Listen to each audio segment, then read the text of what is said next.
नमस्कार माझ्या मराठीच्या रसिक प्रेक्षकांनो, आजच्या दिनाचे औचित्य साधून मी प्राध्यापक संभाजी लावण वाई आपणापुढे एक प्रेम कविता सादर करतो। प्रेम ही एक अनादी सिद्ध अशी संकल्पना आहे। प्रेम अक्षय आणि चिरंजीव आहे। ज्या ज्या लोकांच्या वाट्याला प्रेम ही शक्ती लाभली त्या माणसाची प्रतिभा बहरत गेली।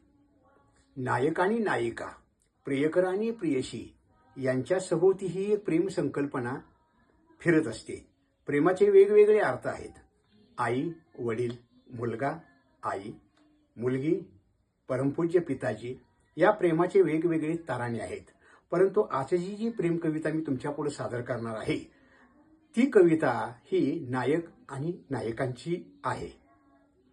असंही होऊ शकतं, नायक आणि नायिका पूर्वायुष्यात एकत्र येतात परंतु उत्तरार्धामध्ये ते एकत्र येऊ शकत नाहीत। त्यांचे वेगवेगळे विवाह होतात आणि हा एक नशिबाचा भाग असतो। नशीब बनवता येत नाही, ते अनादी सिद्ध प्रेमासारखंच आहे। तर या कवितेतील नायिका नायकाला समजून सांगते, माझी लाली या वाटाची देऊ कशी मी सांग। या कविता ही ओळ जरी शृंगारिक असली तरी ती खालच्या पातळीवरची नाही। ती म्हणते की मी आता परकेची झालेली आहे, मी तुझ्याजवळ येऊ शकत नाही। म्हणजे हा मुद्दा तिथे क्लिअर करते आणि पूर्वायुष्यातील आठवणींना ती उजाळा देते। कविता सादर करतो, प्रेम कविता। बाई खेळण्यात रंग कशी जाहले मी दंग। बाई खेळण्यात रंग कशी जाहले मी दंग। हलक्याच पावलांनी ओ हो हलक्याच पावलांनी आला कसा कुठून। पाहता समोर जाय माझी पापणी मिटून।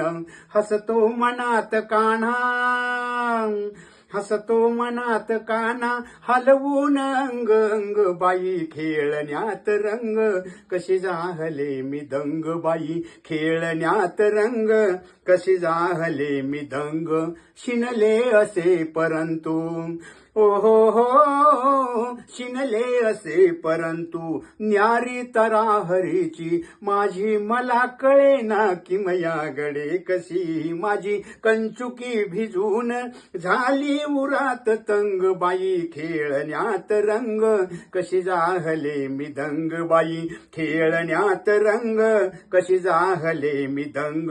सुचली ना काळ वेळ ओ हो सुचली ना काळ वेळ रंगात येई खेळ। वृंदावनी गयांचा जमला सुरेख मेळ। माझी लाली या वाटाची देऊ कशी मी सांग। बाई खेळण्यात रंग कशी जाहले मी दंग। बाई खेळण्यात रंग कशी जाहले मी दंग। नमस्कार मित्रांनो।